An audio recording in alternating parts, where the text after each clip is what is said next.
Sí, estamos ahí en el el libro de Hebreos 11:32. Hay una pequeña lista, ¿no?, ahí de héroes de la fe. El autor dice: ¿qué más digo?, ¿no? Porque tiempo me faltaría contando acerca de Gedeón, de Barak, de Sansón, de Jefté, de David, así como de Samuel y de los profetas, que por fe conquistaron reinos, e hicieron justicia, alcanzaron promesas, taparon bocas de leones, apagaron fuegos impetuosos. Y bueno, habla de todas las proezas que hicieron esta pequeña lista de héroes de la fe. Nosotros estamos viendo ahorita uno por uno. La semana pasada, 2 semanas atrás, ¿verdad?, hablamos acerca de la fe de Gedeón, ¿cierto? Y luego habla acerca de Barak. De hecho, no está en orden cronológico, porque hoy vamos a ver precisamente la fe de Barak, ¿sí? Pero Barak fue antes de Gedeón, hablando acerca de manera cronológica, ¿sí?, en la historia. El autor de Hebreos, tal vez no se sabía bien la Biblia, ¿verdad? Y los volteó. No, hay quienes coinciden, algunos comentaristas dicen que el autor lo puso por importancia, ¿verdad?, como él consideró acerca de los acontecimientos que se hicieron. Al final, pues, sin darle mayor o menor crédito a ninguno, ¿no?, todos están ahí precisamente por una misma razón, ¿verdad? Porque creyeron la palabra de Dios y la obedecieron, porque actuaron en fe, ¿sí? Y es precisamente, pues, la serie, ¿verdad?, hablando acerca de los héroes de fe. El hecho de que podamos ser nosotros confrontados, animados, exhortados a ser hombres y mujeres de fe, ¿sí? Hombres y mujeres que reciben una instrucción de Dios, que reciben la palabra de Dios y la obedecen. No solamente se quedan con ella. La Escritura nos exhorta a no ser solo oidores de las Escrituras, a no ser solo oidor de la palabra de Dios, sino a ser hacedores de esta, ¿sí? Porque la palabra de Dios habla de que aquel que tiene la información y no la hace, pues esa es una fe muerta, ¿sí? No aplica, ¿sí? La fe sin obra es muerta, ¿sí? La fe es necesaria que se lleve a cabo, ¿sí?, que se camine en eso. Es totalmente una fe activa, la cual el Señor demanda de cada uno de nosotros. Puedo tener toda la información, ¿verdad?, que necesito, pero si yo no camino en pos en esa información, si yo no transito por ahí, pues ¿qué diferencia hay? ¿Qué diferencia hay entre mí, ¿verdad?, y otra persona, ¿sí?, que tal vez no se jacta de decir, ¿verdad?, de conocer a Dios? Yo digo: no, yo sí conozco al Señor, pero actúo y vivo de la misma manera que aquel que dice que no conoce al Señor, ¿sí? Entonces, la intención, ¿verdad?, el propósito precisamente de esta lista de hombres y mujeres es que seamos exhortados y seamos animados, mis amados, a vivir, ¿sí?, por fe. Bien, pues hoy veremos, ¿verdad?, la fe de Barak, ¿sí? Y aquí nos vamos a topar también con un personaje que no se encuentra en la lista de Hebreos 11, pero que es Débora, ¿sí? Una mujer, una juez, ¿sí?, una profetisa. De hecho, fue el tercer juez en Israel, ¿sí?, en el tiempo de los jueces, que Dios usó, ¿no? Y ahorita vamos a ver un poquito también de ella. Y por ahí también aparece una mujer, un tercer personaje aquí, ¿sí?, que es Jael. ¿Sí? Y ahorita vamos a ver en la historia. Entonces, acompáñenme por favor ahí a Jueces 4:1.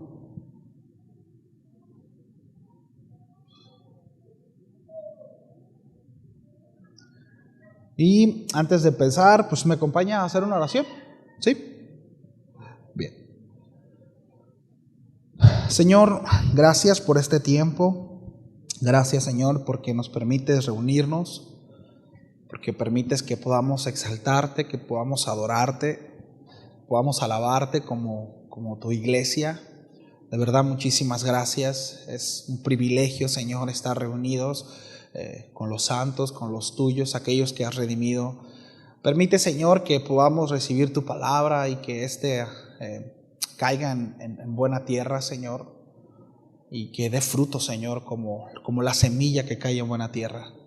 Y que a su tiempo, Señor, podamos ver ese fruto multiplicarse. Ayúdanos, Señor. Reconocemos que necesitamos de ti, necesitamos de tu gracia, necesitamos que tu Espíritu nos guíe. Y en lo personal también yo ruego por gracia, Señor, para poder hablar tu palabra. En el nombre de Jesús te lo ruego, Dios. Amén y amén. Bien, vamos a irnos verso a verso. Ahí en el capítulo 4 de Jueces, versículo 1, dice: muerto Ahod, los israelitas volvieron a hacer lo malo a los ojos del Señor. Oh, qué era, ¿no? Se lo voy a leer, se lo voy a estar leyendo una traducción actual, una nueva traducción viviente, ¿sí? La mayoría de ustedes tiene Valera 60, ¿cierto? A lo mejor va a cambiar un poquito, ¿verdad? Algunas palabras, pero sabemos que es exactamente lo mismo. Bien, ¿quién fue Ahod? Ahod fue un juez, ¿sí? Que también el Señor lo usó para librar algunas batallas, ¿sí? Después de 18 años que también estuvo cautivo el pueblo de Israel debido, ¿sí? A su necedad, a su pecado. Una vez más vemos, ¿no? Esta persistencia del pueblo de Israel en asimilarse al pueblo pagano, a donde quiera que andaban, ¿sí? Adoraban ídolos, practicaban, ¿sí? Las costumbres de aquellos pueblos, los cuales eran sus vecinos, y terminaban siendo conquistados por ellos, y el Señor trataba con ellos, y el Señor levantaba un juez, y en el caso de Ahod, ¿verdad?, les dio la libertad, pelearon, el Señor hizo maravillas ahí también, mostró su gloria, mostró su poder, el pueblo se levantó, se reconcilió con Dios, pero dice la Escritura que en cuanto murió este juez, el pueblo volvió otra vez. Diga conmigo, ¡ay! De verdad que de repente es medio frustrante, ¿no? Cuando nosotros vemos la historia, es como frustrante decir, ¿cómo puede ser? Si Dios de nuevo te salvó, el Señor con mano poderosa te mostró, ¿verdad?, que es mejor estar con Él, servirle a Él, hacer las cosas como Dios demanda. Y persistes en pecar, persistes en darle la espalda a Dios. Cualquier parecido con la realidad es mera coincidencia. Sí. Es tan importante, mis amados, que nosotros podamos identificarnos, porque déjeme decirle algo, el pueblo de Israel no es más ni menos que nosotros. Sí. La realidad es que no somos muy diferentes a Israel. De hecho, el pueblo de Israel lo único que hace es mostrar la condición del ser humano. Sí. Es mostrar, ahora sí que, pues, cómo somos todos. Cómo es que vez tras vez, muchas veces nosotros persistimos en eso. Sí. Por eso es tan importante que aquellos que de alguna manera ofrecemos consejería, o alguna vez que alguien se acerque a preguntarle algo de parte del Señor y a veces como que no hace caso, ¿verdad?, y vuelve, que seamos pacientes, porque vemos cómo el Señor es paciente con su pueblo, es paciente con los suyos, y Dios demanda eso para con nosotros también. De hecho, el apóstol Pablo le dice a Timoteo, mira Timoteo, cuando vayas a ministrar, dice, hazlo con paciencia y doctrina. El apóstol Pablo también aconseja y dice, miren, cuando ustedes juzguen, háganlo considerándose a sí mismos. Cuando ustedes traten algo con los hermanos, considérense ustedes mismos. Sí. Entonces, ciertamente a veces desespera, ¿no? Como Kiko, ¿no? Ay, me desespera. Pero es tan importante que nosotros nos veamos reflejados ahí, mis amados. Mira, nomás no. Otra vez, dijo aquella profeta, ¿no? Y tropecé de nuevo con la misma piedra. Nomás no hacen caso, otra vez están.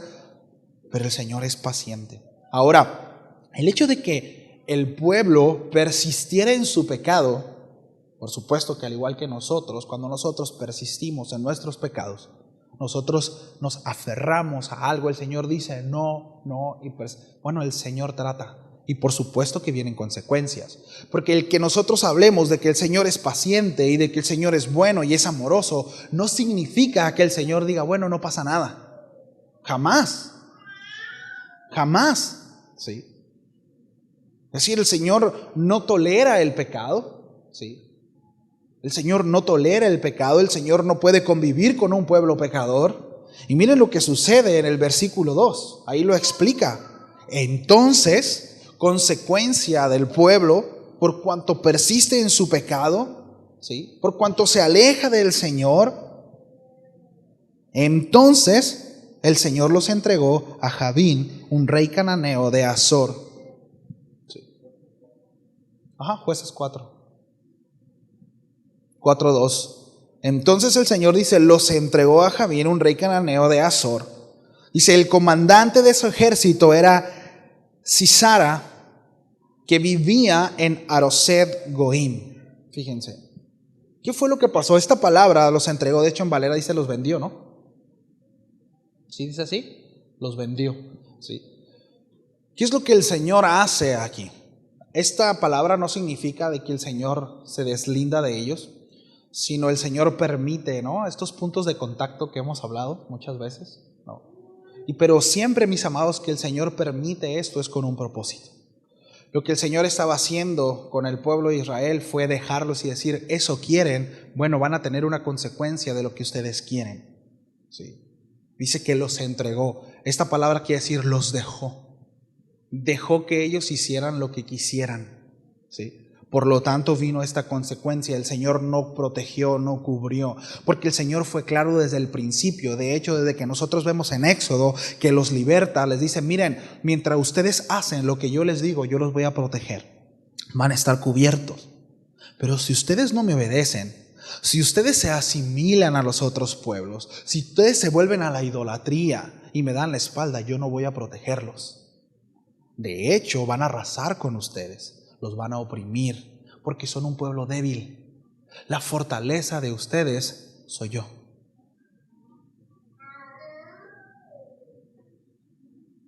Sí. Y debo decir, mis amados, que el Señor siempre permite estos puntos de contactos con el propósito, escúcheme, no de destruirnos, sino de hacernos volver a Él. En la semana yo escuché un testimonio que me impactó mucho. Era un hombre hablando con un pastor, mandó un correo y él comentó lo siguiente, le dijo, pastor, mi esposa, ¿sí? Su esposa y sus hijos iban a la iglesia, él no iba a la iglesia, no, y él siempre molestaba a su esposa y él le decía, ¿por qué siendo tú una mujer pues estudiada, ¿sí? ¿Por qué te dejas manipular por la iglesia? ¿No? Incluso hasta ofrendas, te quitan el dinero, ¿sí? Y tú pues eres una tonta, ¿no? Y la ofendía mucho y siempre que él podía estorbaba para que ella no fuera con sus hijos a la iglesia. Cuenta este hombre que cuando muchas de las veces que llegaba a su habitación, ella escuchaba a su esposa orar y a veces se detenía en la puerta y escuchaba la oración de su esposa, ¿no? Y su esposa oraba de esa manera, decía, Señor, por favor, perdona a mi esposo, él es un buen hombre. Ten misericordia de él, que te conozca. Por favor, ayúdalo, mira, él no es mala persona. Que te conozca. Y dice que cada vez que escuchaba a su esposa orar, pues a él le molestaba mucho. Se lo impedía muchas veces. Otras veces dice que la escuchaba y se quedaba. En una ocasión, va a ser la historia un poco más corta, su esposa y sus hijos salieron una de las veces que la dejó ir a la iglesia. Salieron a la iglesia y camino a la iglesia tuvieron un accidente y fallecieron su esposa y sus hijos. Los primeros 3 meses para él fueron terribles y fue un enojo en contra de Dios. De decir, ¿por qué? ¿No? Si ellos te buscaron. Y estaba enojado con Dios y le reclamaba a Dios a cada rato. Sí. Después de 3 meses, ese coraje y ese odio para con Dios, por supuesto que se volvió una tristeza y entró en una depresión terrible. Ya no iba al trabajo, no comía, se empezó a enfermar hasta que ya no pudo. Y ahí, en ese dolor, en esa agonía, clamó. Dice que él todas las noches, ¿no?, durante un tiempo recordaba a su esposa, ¿no?, en ese lugar, al borde de su cama, orando por él. Dice que cuando ya no pudo, se postró en el mismo lugar donde su esposa oraba por él. Y clamando a Dios le dijo, ya no puedo. Quítame la vida, ¿verdad? O haz algo, pero yo ya no puedo. Si realmente existes, ya no puedo. Y ahí tuvo un encuentro personal con el Señor. Dios de una manera muy particular trató con él. ¿Sí? Trató con él. Él se levanta de ahí después de dormir, tenía mucho tiempo, casi un año sin poder dormir bien. Dice que durmió como bebé esa noche, ¿no? Durmió en paz, descansó. Y a la mañana siguiente se comunicó con el pastor de su esposa. Y le dijo, pastor, pues platicando con él, ¿no? Le platicó toda la situación que él estaba viviendo. Al cabo de unos meses, ¿no? Él, por supuesto, empezó a congregarse. Y me conmovió mucho lo que él decía. Dice, yo ahora oro todos los días y ruego a Dios que venga pronto, porque yo ya quiero encontrarme con mi señora, dice, con mi esposa. Yo no tengo ganas de volver a casarme. Yo lo único vivo añorando la venida del Señor, porque no puedo esperar, dice, para ver su cara cuando me vea y diga, ¿tú qué haces aquí? ¿No? ¿Qué estás haciendo aquí? Porque ella no pudo ver cuando yo me convertí. Dice, y anhelo el día de poder encontrarme con ella y decirle gracias a tus oraciones. Y a ese, precisamente a ese tiempo de dolor. Y qué triste, dice él, que comenta, ¿no? El hecho de por qué esperar a que suceda una tragedia. ¿Por qué no pude vivir contigo y mis hijos? ¿Por qué no pude ir a la iglesia juntos? ¿Por qué no pudimos servir al Señor? ¿Por qué tuvo que pasar esto para que yo pudiera reconciliarme con Dios? Son cosas que no entendemos y es una situación muy complicada y muy difícil. Pero la realidad de las cosas es que muchas veces el Señor permite este tipo de cosas, ¿verdad? Estos puntos de contacto precisamente para que nosotros podamos volver a Él. En el versículo 3 dice lo siguiente. Si Sara, quien tenía 900 carros de guerra hechos de hierro, oprimió a los israelitas sin piedad durante 20 años. Y fíjense lo que dice ahí, hasta que el pueblo de Israel clamó al Señor por ayuda. Los momentos de dificultad por los cuales muchas veces el Señor permite que entremos no tiene como propósito destruirnos, sino fortalecernos. Muchas veces es la única forma, así de testarudos somos, mis amados. Es la única manera en que podemos doblar rodillas y decirle, Señor, te necesito. Cuando mi hijo se enferma, cuando mi matrimonio está mal, cuando me corren del trabajo, cuando pasa una situación que rebasa, ¿verdad?, mis posibilidades, en donde sé que no puedo hacer más, entonces voy al Señor y le digo, Señor, ¿podrás hacer algo? Ahora, es muy triste porque el asunto es que el pueblo hacía eso y cada vez que su situación se arreglaba, volvía a donde mismo. Que Dios nos libre de eso, mis amados. Pero debo decir que es el pan diario, es el patrón que muchos congregantes viven.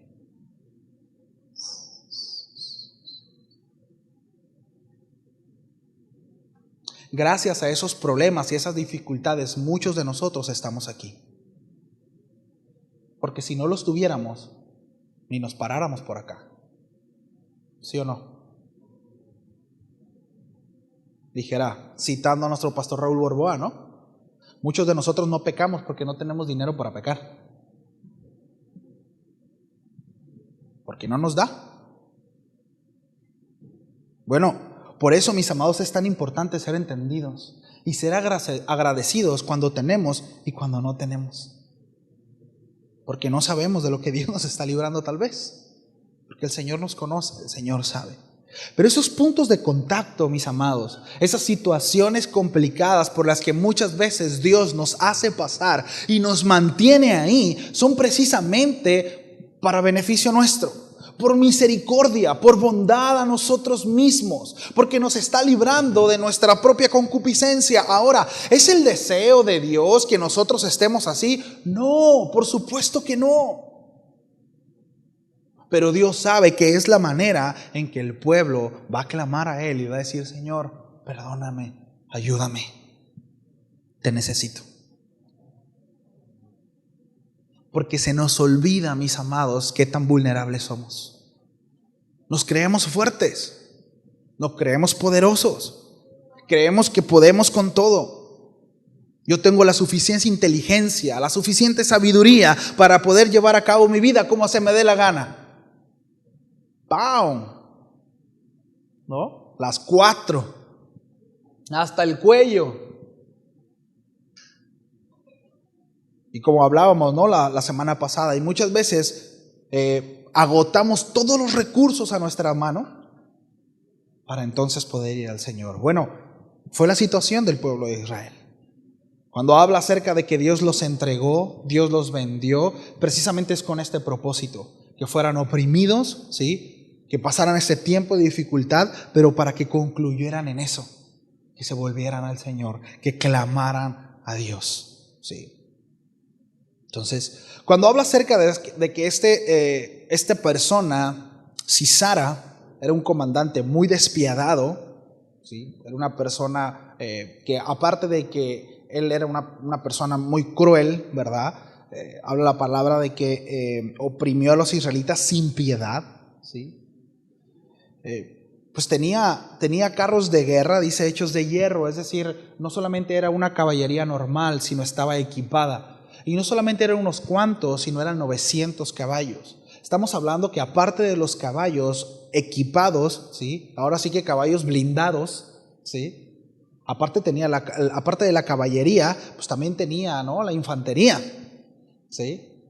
Es decir, era un ejército bastante grande, por todos lados, ¿sí? Ahora, en el versículo 4 es donde empieza a desarrollarse ya la historia, ¿sí? De lo que estamos viendo. Dice que Débora, que era la esposa de Lapidot, era una profetisa que en ese tiempo juzgaba a Israel. Aquí quiero mencionar algunas cosas. Débora no era una pastora, no estamos hablando en contra de pastoras ni mucho menos, no solo quiero ubicar cosas. Débora no era una pastora, Débora no era un sacerdote, ¿sí? Débora no era un ministro como tal, era una profetisa, ¿sí? Y era un juez. Los jueces en ese tiempo eran los que deliberaban cuestiones de sociedad en el pueblo, es decir, cómo se gobernaba, ¿sí? Pero no tocaban cuestiones espirituales, sino eran cuestiones legales. Bueno, era una mujer piadosa, por supuesto, era una mujer sensible al Señor y que Dios la usaba por cuanto era profetisa, es decir, hablaba de parte de Dios, ¿sí? Pero principalmente ella era una juez. Sí. Entonces Dios usa a esta mujer, a Débora, ¿sí? Para llamar a Barak, ¿sí? Y es muy interesante cómo Dios usa a Débora, ¿sí? Ahora, dice que Débora en el versículo 5 solía sentarse bajo la palmera de Débora. Ya había un nombre, ¿verdad?, para ese lugar, ¿sí? Dice, entre Ramá y Betel, en la zona montañosa de Efraín. Miren, las sillas de los jueces, acostumbraban los jueces a sentarse en un lugar y el pueblo subía y consultaba cosas. Por ejemplo, el hecho de las tierras, las propiedades, los animales, cuestiones que había problemas entre el pueblo de Israel. Bueno, el Señor puso jueces, ¿verdad?, que se supone tenían sentido común, ¿verdad? Y había una gracia de parte de Dios, eran hombres y mujeres honorables, en este caso, ¿sí? Sabios, que les ayudaban al pueblo, ¿verdad?, en sus discrepancias, en las cuestiones en donde ellos tenían conflictos, en donde tenían problemas, ¿sí? No eran reyes, repito, no eran sacerdotes, no eran pastores, pero tenían una autoridad delante del pueblo, por supuesto, dada por Dios. Sí. En este caso, no todos los jueces eran profetas. En este caso, Débora sí profetizaba de parte de Dios, ¿sí? Ahora, un profeta, ¿sí?, esto es importante, un profeta es aquel que habla de parte de Dios, ¿sí? No necesariamente un profeta es un adivino, porque a veces como que asimilamos mucho, ¿no? El profeta con aquel que sabe el futuro. No, de hecho había muchos profetas, ¿verdad?, que no es que adivinaran cuestiones futuras, simplemente hablaban de parte de Dios. Y recordaban muchas veces la historia, ¿verdad?, en el pasado, y decían, bueno, es que esto se va a repetir. Es como decirles, y esto es de parte de Dios, ¿no? Decirles, miren hermanos, si nosotros pecamos, nos va a ir mal. ¿Sí? Estás adivinando el futuro, pues es que está escrito, ¿no? Así es, eso es lo que hacía el profeta. El profeta se levantaba al pueblo y decían: miren, estoy viendo su condición. Todos se han desviado, están haciendo lo malo delante de los ojos del Señor, se están asimilando a los ídolos, están idolatrando imágenes, están haciendo a un lado las promesas del Señor, no están cumpliendo sus mandamientos, viven en mentira, en adulterio, fornicación, etcétera, etcétera, etcétera. Les va a ir mal. Y el pueblo decía: de hecho hubo un tiempo, escúcheme, que el mismo pueblo perseguía a los profetas y los mataba. El pueblo de Israel. Dios levantaba profetas, anunciaban y tenían que salir corriendo. Dios los va a matar y fuga, ¿no? Y los correteaban y los mataban. Sí. De hecho, ahí en el tiempo de Elías e Eliseo, ¿sí? Nosotros podemos ver, por ejemplo, la burla de Eliseo. Tenemos todo un contexto de por qué pasaron ese tipo de cosas. Por qué la irreverencia de los jóvenes en Betel. Cómo es que Dios le dice precisamente al pueblo de Dios que a causa de ellos es que los hijos son así. Fueron muchos de ellos, recuerdan, devorados por osos. Pero hay todo un contexto. Ellos estaban aprendiendo lo que veían a sus padres hacer. Perseguían a los profetas. Les voy a decir por qué, mis amados. Porque no nos gusta que el Señor nos hable. No nos gusta que el Señor nos hable. Menos cuando no estamos haciendo las cosas bien. Que nos diga las cosas bonitas, sí. Que me diga las bendiciones del Señor. Amén. Pero que no me diga lo que tengo que cambiar. Que no me diga lo que tengo que corregir. Eso no me gusta. Y mire, y eso lo reflejamos desde el principio. Pero eso es tan importante, mis amados, corregir esa conducta en nuestros hijos.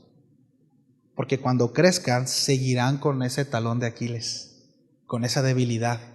¿A cuántos les gusta que le digan sus verdades? ¿Cómo se sienten cuando le digas que está mal esto? Ya sé, no me tienes que decir, ¿no? Ya sé. Bueno, con Dios somos igual, mis amados. No nos gusta. Por eso es que tienen tanto éxito esos predicadores que dicen: no, es que a mí no me gusta incomodar a la gente. Suficiente dolor tienen con enfrentarse a este mundo, ¿no? Pues bueno, el asunto es, mis amados, que Dios juzgará a aquellos profetas que dicen: no pasa nada, todo está bien, paz para con el Señor, cuando no es así. Dios juzgará tanto a esos mensajeros como al pueblo que persiguen a esos profetas, a esos hombres que hablan de parte de Dios. Entonces, dato curioso acerca de esa silla de jueces, cuando Jesús en el templo, recuerdan que se molesta, ¿verdad? Y se arrebata, ¿no? En contra de los que vendían en una zona muy particular, ¿no? Es todo un tema muy interesante, el significado de por qué Jesús lo hace, pero es muy interesante porque no toca la silla de los jueces. La silla de los jueces, ¿sí? Que eso fue vigente, ¿verdad? Había personas, repito, ajenas al profeta, ¿sí? Al sacerdote, pero había gentes que dirigía, ¿sí? Es decir, era un lugar particular, ¿sí? En donde había autoridad de parte de Dios. Y esto nos habla, mis amados, de cuán importante es que nosotros entendamos la autoridad que el Señor pone delante de nosotros. En primera instancia, Dios, nuestras autoridades civiles, ¿sí? Las autoridades religiosas si dependemos de una congregación, ¿sí? En nuestra familia, ¿verdad? Pues el estar sujetos unos a otros, esposo y esposa. Las funciones que debemos de desempeñar en nuestra familia, como hijos, el respeto y la honra a nuestros padres, etcétera, etcétera, etcétera. Pero es muy importante, para Dios es muy importante, mis amados, la figura de autoridad. Porque si para nosotros, y entendamos esto, según el contexto bíblico, cuando nosotros no respetamos nuestras autoridades más cercanas, tampoco estamos respetando a la autoridad de Dios.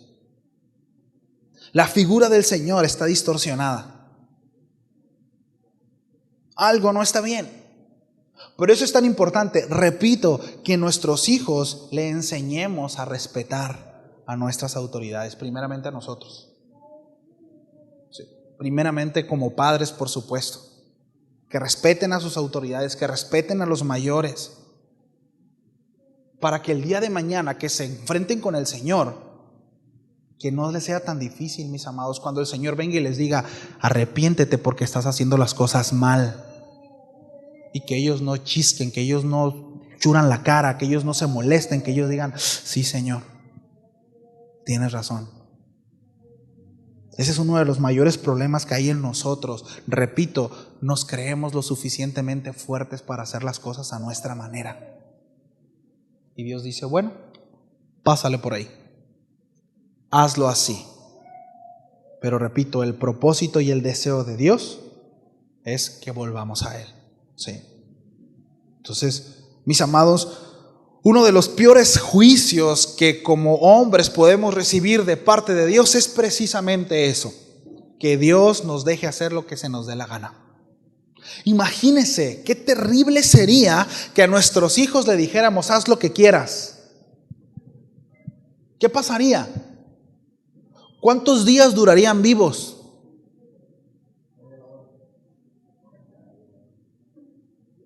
¿Cuántos días durarían vivos? Debemos de entender que todo lo que viene de parte de Dios, todos sus mandamientos, por más gravosos que parezcan, que no debieran aquellos que amamos al Señor, pero por más gravosos que parezcan, son para salvaguardar nuestra vida. El policía está para salvaguardar nuestra vida. Los 4 altos, el semáforo, ¿me explico? Está para salvaguardar nuestra vida. Las reglas, sí, están para eso. Toda autoridad puesta por Dios está para eso. Y es muy importante. Por eso, mis amados, en el matrimonio es tan importante que nosotros podamos entender esa parte. Que los esposos están sujetos a sus esposas y sus esposas a sus esposos. Que no se mandan solos. Sí. Y ya hemos hablado acerca de eso. Entonces, versículo 6, ¿sí? Dice que, ¿verdad? El contexto es que, repito, el pueblo se desvió de nuevo, el Señor llama, ¿verdad? Los pasa por ese proceso, el pueblo de Dios se vuelve a Él, aparece aquí Débora, ¿sí? Una juez profetiza y dice que un día Débora mandó a buscar a Barak, hijo de Abinoam, quien vivía en Cedes en el territorio de Neftalí, y le dijo, el Señor de Israel te ordena, reúne en el monte Tabor a 10,000 guerreros de las tribus de Neftalí y de Zabulón, y yo haré que Sísara, el comandante del ejército de Javín, vaya al río Sison junto con sus carros de guerra y sus guerreros, y allí te daré la victoria sobre él. Es muy interesante porque Reina Valera lo traduce en signos de interrogación. ¿Acaso Dios no te ha llamado? ¿Cierto? Las nuevas traducciones lo toman como un llamamiento conciso, pero algunos comentaristas, que es irrelevante o no, ahorita lo voy a decir por qué, ¿no? Mencionan acerca de que la pregunta lleva a la interpretación de que Barak ya había recibido antes una instrucción de parte de Dios. Es decir, Dios ya había hablado a Barak y le habías dicho, levántate porque yo te voy a dar la victoria, pero Barak no había hecho caso. Entonces Dios habla a Débora y es Débora quien lo manda a traer. Y aquí vemos esa autoridad. Ahora escúcheme.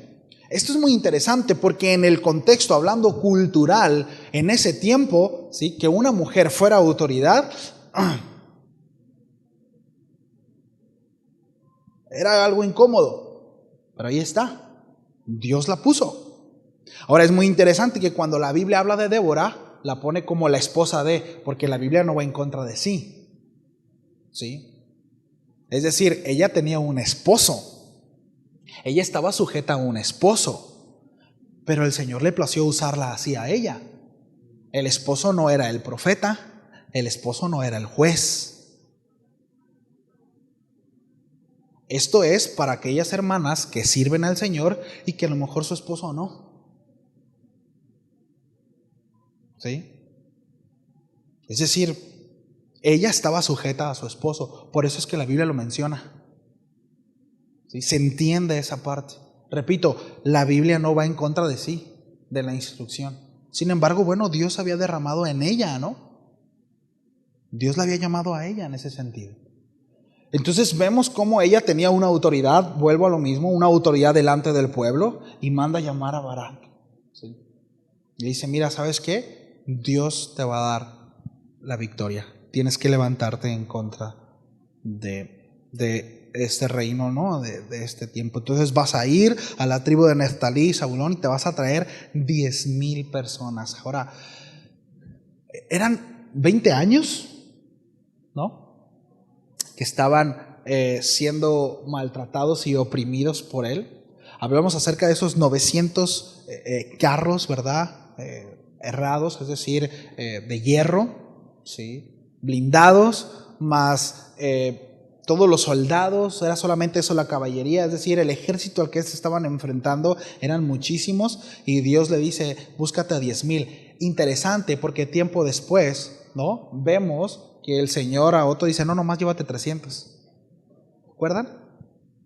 Dios trata de diferente manera. Dios desea, ¿verdad?, hablarnos. Ahora, aquí de hecho hay una gloria, ahorita vamos a verlo, una gloria compartida, y no estoy hablando de que a Dios se le quita la gloria, porque la gloria es para el Señor, pero hay algo de honor, siempre. En todo lo que hagamos hay honor. Está comprometida nuestra palabra, está comprometida nuestra vida, nuestra integridad, siempre, y eso es muy importante, mis amados. Es tan importante que se hable bien de nosotros, porque así se habla bien del Señor. Errores ciertamente todos los tenemos, y tenemos debilidades, pero eso no nos excusa de que debemos de esforzarnos por hacer las cosas bien todo el tiempo y procurar que la gente tenga un concepto bueno de nosotros. Sí, eso es importante y debemos de esforzarnos en eso. Es que a mí no me importa qué dirá la gente, Dios y yo. No, es que la Biblia dice que sí te tiene que interesar qué dice la gente. Y no es porque Dios quiere que seas un hipócrita, no estamos hablando de eso, no estamos hablando de hipocresía, estamos hablando de guardar integridad. Estamos hablando de eso, de que no podemos ser indiferentes a lo que la gente piense, sobre todo si decimos que somos cristianos. No, sobre todo en eso, ¿no? Ahora, Débora hace llamar a Barak para darle una palabra de parte de Dios, ¿sí? Ella le ordena reunir un total de 10,000 hombres de la tribu de Zabulón y de Neftalí para enfrentarse al rey que Dios había levantado para oprimirlos por causa de su pecado. ¿Sí? Este rey era Jabín.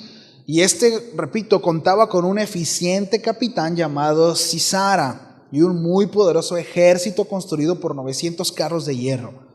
Este hombre había oprimido a los israelitas durante 20 años, mis amados. Ahora, fíjense cuál fue la respuesta de Barak ante el llamamiento de Dios por medio de Débora. El versículo 8 dice, Barak le contestó, yo iré, pero si solo tú vienes conmigo. Si solo tú vienes conmigo. Aquí nosotros podemos ver algo interesante, ¿no? El asunto de poder decir, tú eres la palabra de Dios. Entendamos cómo es que se relacionaba el Señor con los hombres en aquel entonces, ¿sí? Y yo necesito la instrucción de Dios. Yo voy, pero necesito la voz de Dios. Escúcheme, necesito la voz de Dios para obedecerla. Diga conmigo, para obedecerla. Necesito recibir la instrucción de Dios para llevarla a cabo. Porque más adelante vemos que fue precisamente eso. Y Barak dijo, sí voy, pero si tú vienes conmigo. Necesito la instrucción. Necesito que tú vengas conmigo y tú me hables, ¿sí? Ahora el versículo 9 dice, muy bien, dijo Débora, ok, voy contigo, pero tú no recibirás honra en esta misión. ¿Sí? Porque la victoria del Señor sobre Sisara quedará en manos de una mujer. Así que Débora fue con Barak a Ceres. Aquí vemos que hay algo implícito, ¿sí? Hay honor. Siempre, mis amados, que nosotros libramos batalla, sí, la gloria es del Señor. El Señor es quien la libra, el Señor es quien la pelea, pero se habla de. Por eso, cuando nosotros los invitamos a servir de alguna manera, ¿sí? Yo siempre les digo, seamos parte de lo que Dios hace. Porque Dios es así, mis amados. A Dios le gusta compartir su gloria y su victoria con los suyos.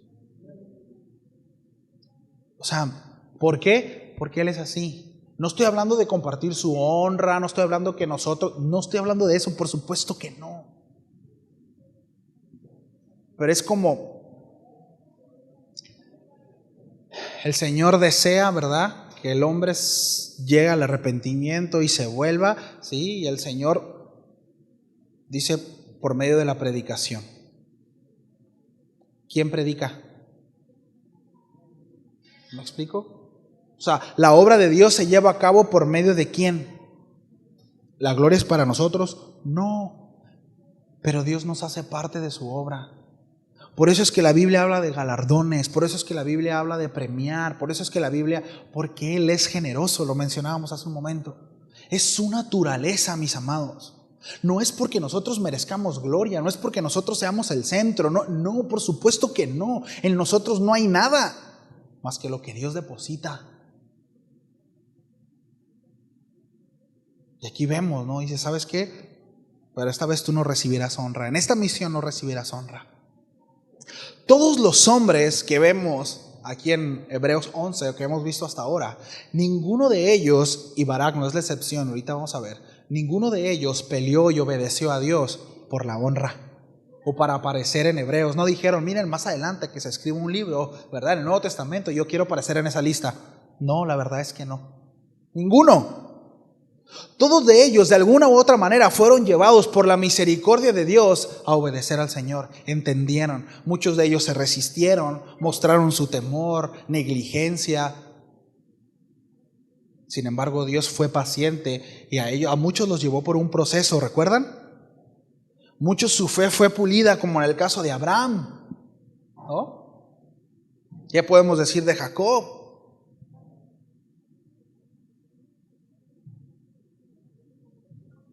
La realidad de las cosas es que la historia queda registrada. Sí. Y qué padre, escúcheme, yo en lo personal, ¿no?, más allá de la honra, pero yo sí quisiera que mi hijo dijera, yo quiero servir al Dios de mi papá. Él está pequeño, la realidad de las cosas es que él todavía no se encuentra con Dios, ha tenido unos pequeños ahí encuentronazos, ¿no? Igual que mi hija. Y los estamos instruyendo, pero yo espero que el día de mañana que él crezca, que él pueda asociar al Dios de la Biblia con el Dios de su padre. Y que diga, ese es el Dios de mi papá, yo quiero servirlo. Tal vez mi papá no era perfecto, pero amaba a Dios, se esforzaba por servir al Señor, me enseñó a honrarlo, me enseñó a servirle, se esforzó en eso. No porque quiero llevarme gloria, no sé si me explico. Es porque quiero que mis hijos puedan crecer en ese sentido y que en ellos hay ese deseo también por instruir a sus hijos, a mis nietos, si Dios lo permite. Pero en todo lo que hagamos, mis amados, hay honor. Nuestro nombre va comprometido, nuestra palabra va comprometida. Pero eso tenemos que hacer las cosas bien. Servir al Señor con integridad en todo lo que hagamos. Que el día de mañana mis hijos no digan, pues sí, el Dios de la Biblia y pues la verdad que está muy lejos de ser el Dios que mi papá servía. Está muy lejos de ser el Dios que decía mi papá que seguía. Yo espero que jamás suceda eso.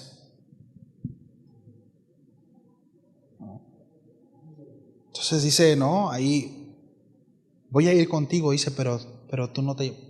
Habrá, ahí habla de otra mujer, dice, la gloria se la llevará, ¿verdad?, otra mujer.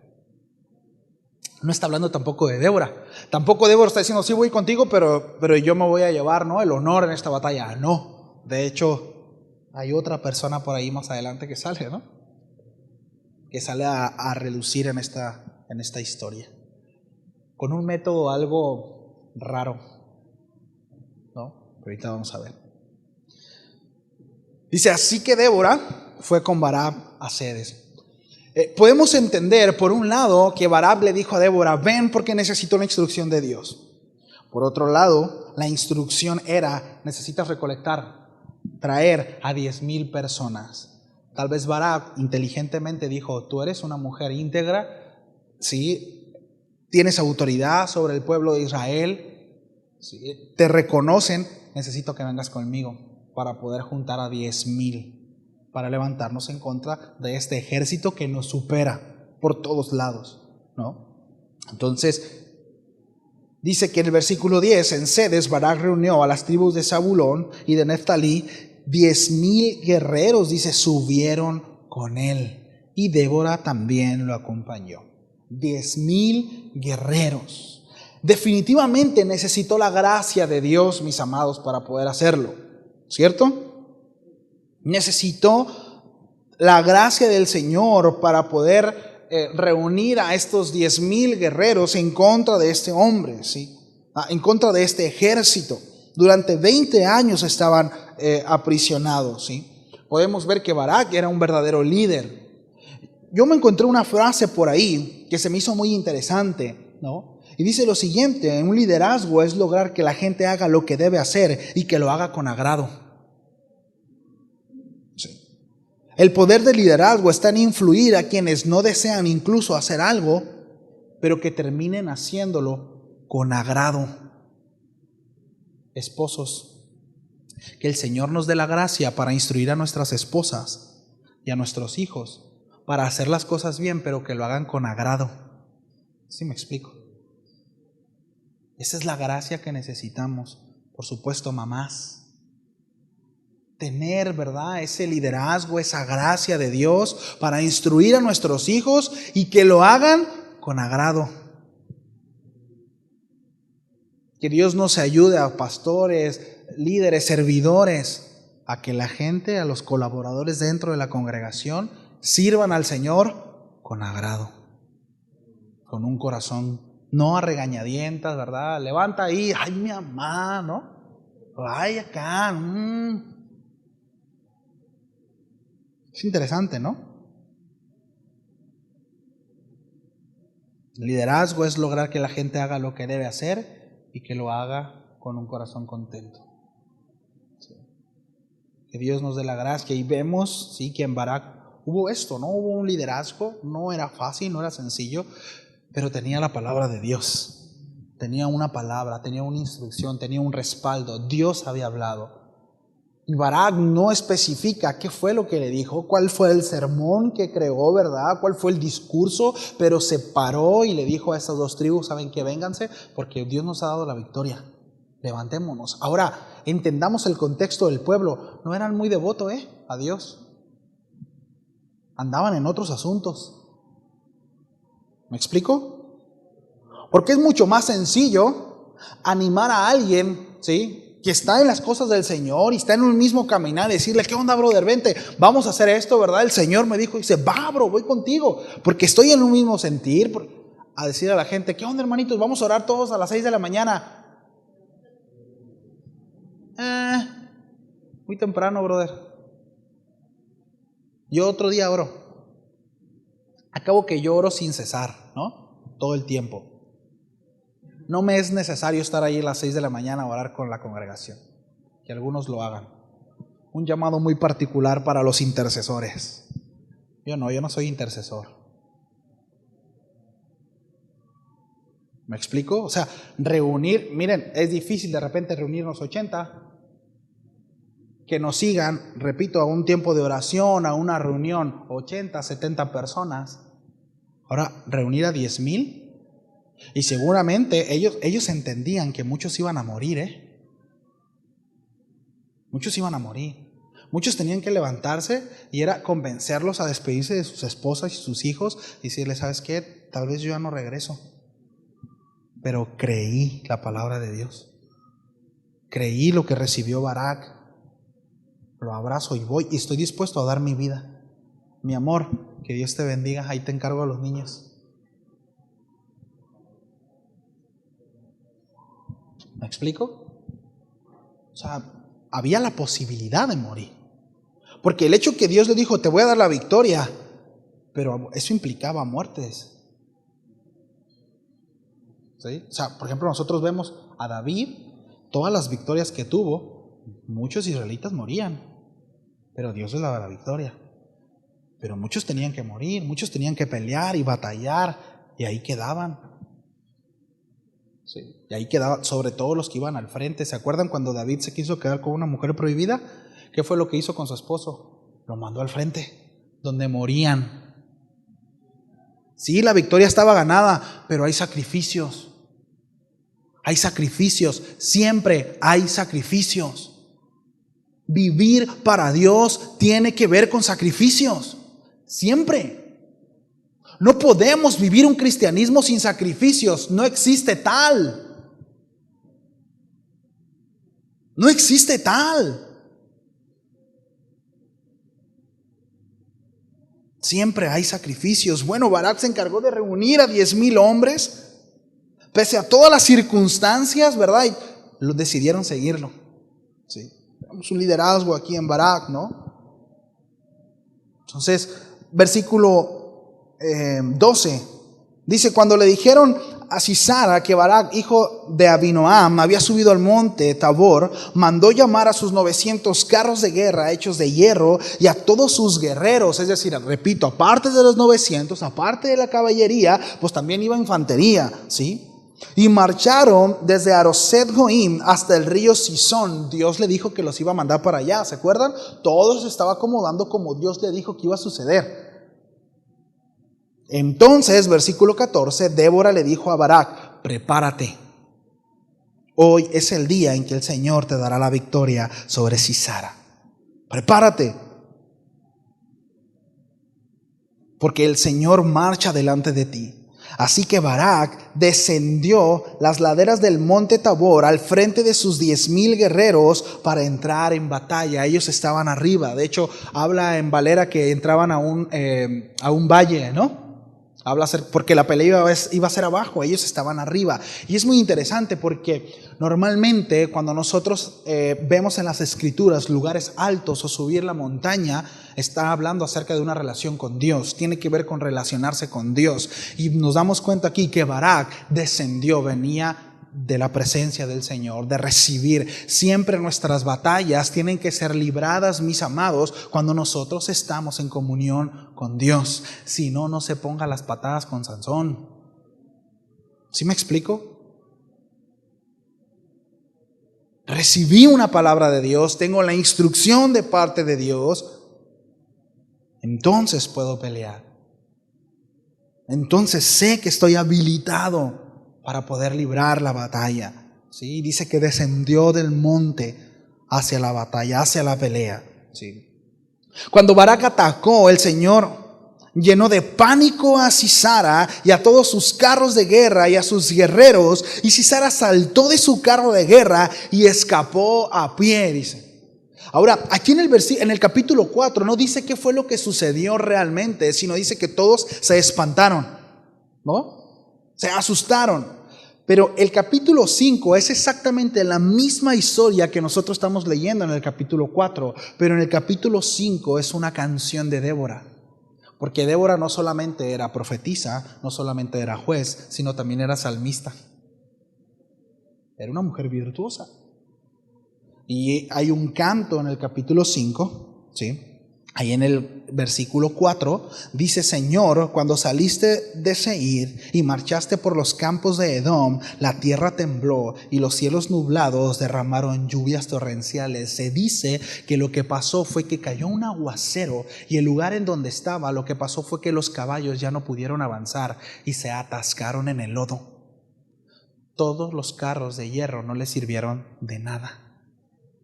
Y fue cuando aprovechó Barak junto con sus guerreros y despedazaron a todos. Qué interesante, ¿no? Sí. Dice: las montañas temblaron ante la presencia del Señor, Dios del monte Sinaí, ante la presencia del Señor, Dios de Israel. Sí. Dios le da la batalla. porque lo había prometido, mis amados, ¿no? Entonces Débora le dijo a Barak, versículo 16, dice, escapó a pie. Sisara, este hombre, ¿no? 16 dice, entonces Barak persiguió a los carros y al ejército enemigo hasta Oreset Goim y mató a todos los guerreros de Sisara. Ni uno solo quedó con vida. Mientras tanto, versículo 17, Sisara corrió hasta la carpa de Jael, la esposa de Heber, el ceneo, porque la familia de Heber tenía amistad con el rey Jabín de Azor. Jael salió al encuentro de Sisara y le dijo, entra a mi carpa. Aquí entra otro personaje, ¿no? Entra a mi carpa, Señor, venga, no tenga miedo.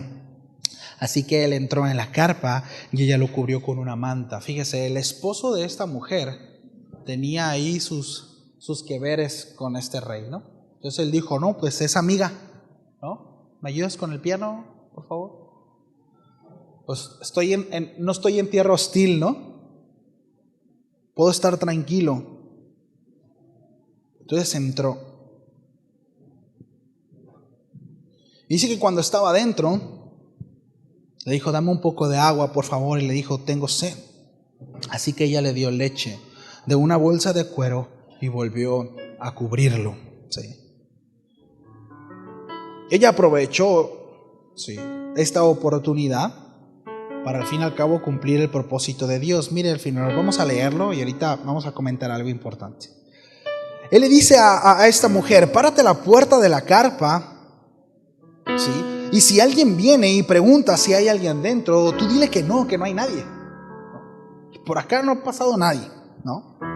Pero cuando Sisara se durmió, por tanto agotamiento, Jael se le acercó en silencio con un martillo y una estaca en la mano. Esas estacas eran con las que las carpas eran mantenidas. Es decir, una estaca no que era un cincelito, no, era una estaca grande, ¿sí? Entonces le clavó la estaca en la sien, la cabeza, ¿sí? Hasta que quedó clavada en el suelo y así murió. Es decir, no fue un golpe, pues. Le dio hasta que quedó en el suelo atravesado. Sí. Cuando Barak llegó en busca de Sisara, Jael salió a su encuentro y le dijo, ven, te mostraré al hombre que buscas. Entonces él entró en la carpa tras ella y allí encontró a Sisara muerto, tendido en el suelo, con la estaca atravesada en la sien. Qué fuerte escena, ¿no? Por lo tanto, ese día Israel vio a Dios derrotar a Jabín, el rey cananeo. Y a partir de entonces Israel se hizo cada vez más fuerte contra el rey Jabín hasta que finalmente lo destruyó. Ahora, vemos una manera muy particular en cómo Dios cumple sus promesas. ¿Sí? ¿Sabe? Muchas veces Dios, esto es importante, para Dios no es que el fin justifique los medios, ¿me explico? No es así. Al final del día Dios sabe lo que sucede y cómo había de cumplirse la profecía, ¿sí? Según historiadores, o lo que podemos ver es que esta mujer fue exaltada porque no fue ni siquiera Barak quien mató a este hombre, sino fue ella, ¿sí? Y fue algo que Dios le dijo desde un principio. Algo que podemos rescatar aquí es que Barak no tenía la más mínima intención de llevarse la gloria, ¿sí? Dijo, no tengo problema, yo solo necesito que tú vengas conmigo y que respalde lo que dijiste. Barak llevaba 10,000 hombres y tal vez una que otra espadita, mis amados. Pero la verdadera arma que tenía Barak era la palabra de Dios. Era esa promesa que recibiría la victoria. La realidad de las cosas es que no importa cuántos carros tengamos y cuántas armas o cuántos hombres, no sirve de nada delante de la palabra de Dios, delante de lo que Dios nos muestra, delante de lo que Dios nos da. Sí. Barak fue obediente y repito, sí, él recibió la palabra de parte del Señor y fue y la obedeció hasta comprobar lo que el Señor le había mostrado. ¿Sí? Por fe. Por fe. ¿Sí? Precisamente por fe. Todos estos hombres en esta pequeña lista, ¿sí?, todos y cada uno concluyeron exactamente lo mismo. Vamos a seguir viendo hazañas sobrenaturales, ¿sí?, situaciones complejas, fuera de la norma, ¿verdad?, natural, pero que al final del día ellos decidieron obedecer a Dios.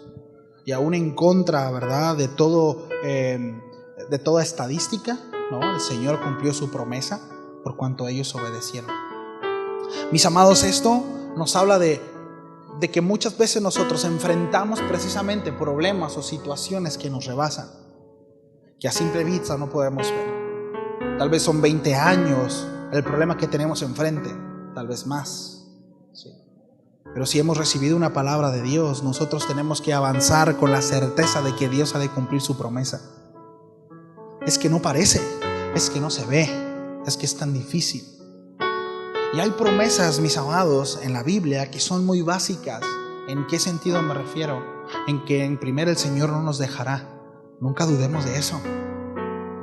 Son cosas que a veces dudamos, porque a veces cuando hablamos acerca de promesas, ¿verdad?, y cosas que recibimos de Dios, muchas veces decimos, no, es que el Señor tiene promesa para mí, una herencia, ¿verdad? No sé cuándo se va a morir mi tataratío que tiene por allá, o no sé qué voy a recibir por acá, o a lo mejor es un trabajo. No, muchas veces hay cuestiones que están en el día a día en la palabra, como el hecho de que Dios no nos deja, como el hecho de que Dios nos protege, como el hecho de que Dios tiene cuidado de nosotros, que Dios tiene cuidado de nuestros hijos. ¿Sí me explico? Y son cosas que ha dicho ya. Por ejemplo, se necesita fe, lo voy a decir así, se necesita fe para colaborar en la obra, porque estamos en tiempos difíciles. La intención, es un tema que es importante tocar, lo hemos hablado ya en otras ocasiones. Jamás la intención aquí será exprimir a nadie ni meterlos en... No, pero mis amados, escúcheme, es tan importante que nosotros podamos practicar eso y entender que Dios es bueno y que Dios no nos deja y que los más beneficiados en la generosidad somos nosotros. Y no estoy hablando de que si das dinero, el Señor acá, no. Estoy hablando de generosidad, de tener un corazón generoso, de estar al pendiente de mis hermanos, de estar al pendiente no solamente en recursos económicos, sino en tiempo, en llamadas, en mensajes, en ser generosos. Bueno, Dios dice que no se queda con nada. Esa es una promesa de Dios. Señor, pero es que apenas si tengo tiempo. Pero es que ahí es donde nuestra fe es probada. ¿Me explico? Es algo muy leve. Llévelo a lo que ha recibido de parte de Dios. Llévelo hacia donde Dios lo está llamando. Llévelo a la instrucción que está recibiendo de manera particular. Puede ser su relación con su esposa, con sus hijos, con su tío, con su papá. Puede ser, no sé, a donde sea, que Dios le ha dado una instrucción y que usted está en espera de hacer o no, o simplemente me conduzco en desobediencia en esa instrucción.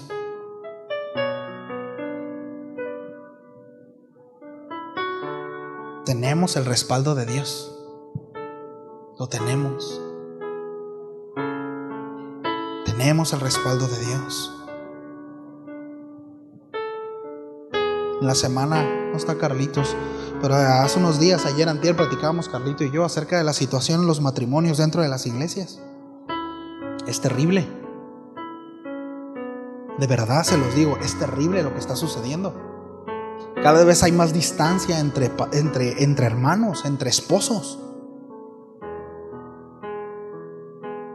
No hay familias felices, familias contentas. No está el Señor.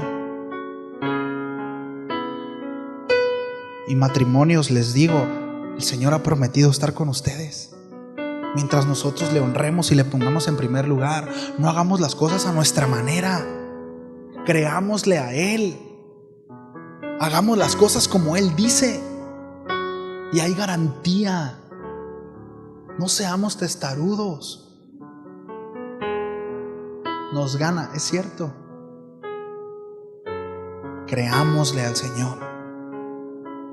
Vamos a orar porque ya Jeremy me está haciendo así de... Gracias, hermano. Señor, muchas gracias. Hay tanto que aprender, Señor, de estos hombres. Hay tanto, Señor, que debemos de moldear en nuestra vida. Estos hombres se enfrentaron a guerreros, a soldados, un ejército, una nación entera, creyendo, Señor, tu palabra. Y cuántas veces, Señor, nosotros rehusamos obedecerte en cosas tan sencillas como el servir a nuestra esposa, el servir a nuestros hijos, el servir a la iglesia, como el hecho de abstenerme de cosas, Señor, que sé que no son de provecho para mí y que estorban en mi relación contigo, pero a veces ni siquiera a eso estoy dispuesto a ceder, Señor. Perdónanos. Perdónanos. De verdad, Señor, ayúdanos a crecer en fe. A crecer en fe. A no solo entender qué es la fe, no solo tener claro, Señor, de qué se trata y quién eres, no, sino realmente a conducirme en fe, en los detalles más mínimos, desde cómo hablo, cómo me conduzco, cómo camino, en mis decisiones diarias. Ayúdame, Señor. ¿Alguien desea levantarse y decirle, Señor, ayúdame en este sentido? Yo le invito, si quiere hacerlo, ponerse de pie y decirle, Señor, ayúdame. Ayúdame a ser un hombre de fe. Ayúdame a ser una mujer de fe. A ser obediente a ti.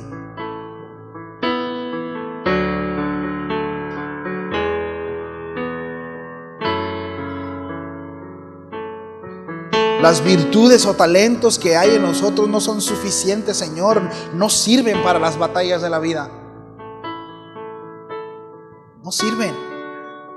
Nuestras fuerzas se agotan. Nos cansamos, Señor. Terminamos haciendo las cosas a nuestra manera. Ayúdanos, Señor. Danos paciencia para poder resistir hasta poder avanzar, hasta poder crecer. Danos paciencia, Señor. Paciencia para resistir, paciencia para mantenernos firmes, aun cuando veamos el ejército levantarse delante de nosotros. Que haya la determinación en nuestro corazón de aferrarnos a lo que tú has dicho.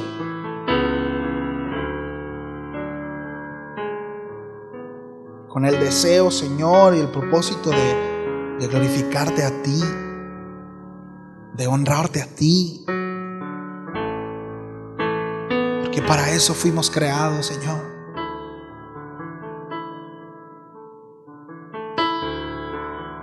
No nos cansaremos de rogarte que nos ayudes, que cada vez haya menos de nosotros y más de ti.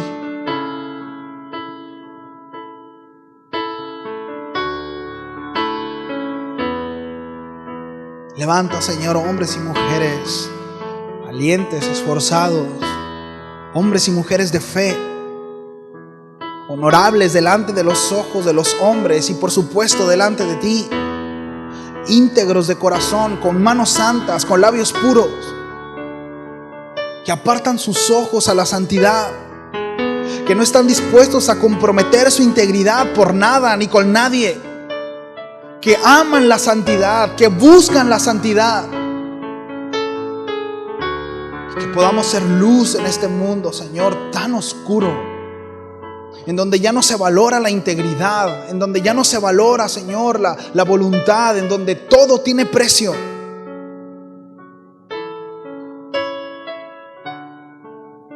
Ayúdanos como matrimonios a ser ejemplo para otros. Aunque nuestros hijos, Señor, a una temprana edad se esfuercen y que anhelen también ser ejemplo.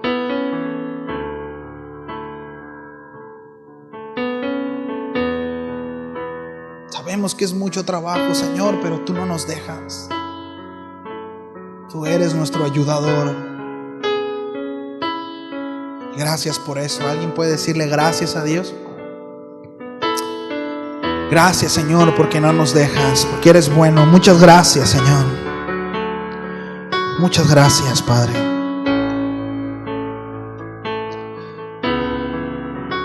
Termino con esto, ¿sí? Con un ejemplo. Muchas veces creemos que es imposible hacer, ¿verdad?, la voluntad de Dios, pero mire, cuando Dios nos pide algo es porque Él lo está respaldando. Y yo ya le he platicado esto, creo. Si ya lo he escuchado, pues lo vuelvo a escuchar otra vez, no pasa nada. Pero muchas veces es como cuando yo le digo a mi hijo, y estaba más chiquito y de siempre lo he hecho, le digo, hijo, por favor tráeme el garrafón de agua acá. Y las primeras veces Angelito decía, papá, no puedo, que estaba lleno de agua. Estoy hablando de 3, 4 años. Yo le decía, tú obedéceme. Y ahí lo veíamos, ¿no? Así, hacer toda su fuerza, y de repente lo empezaba a mover y lo empezaba a mover y lo dejaba donde estaba, donde yo le decía que lo dejara. Por supuesto que yo estaba a un lado de él, ¿no?, llevando el garrafón. Pero lo que voy es que muchas veces Dios nos pide cosas que para nosotros es imposible. Ciertamente lo es. Pero cuando es imposible para nosotros es porque Dios está ahí, mis amados. Y lo único que Dios quiere es que le obedezcamos y que podamos comprobar que Dios está con nosotros. Así que no dudemos de eso. Sí. Que Dios le bendiga. Nos vemos el miércoles con el favor de Dios. Sí, aquellos que puedan. Bendiciones, familia. Gracias por su tiempo.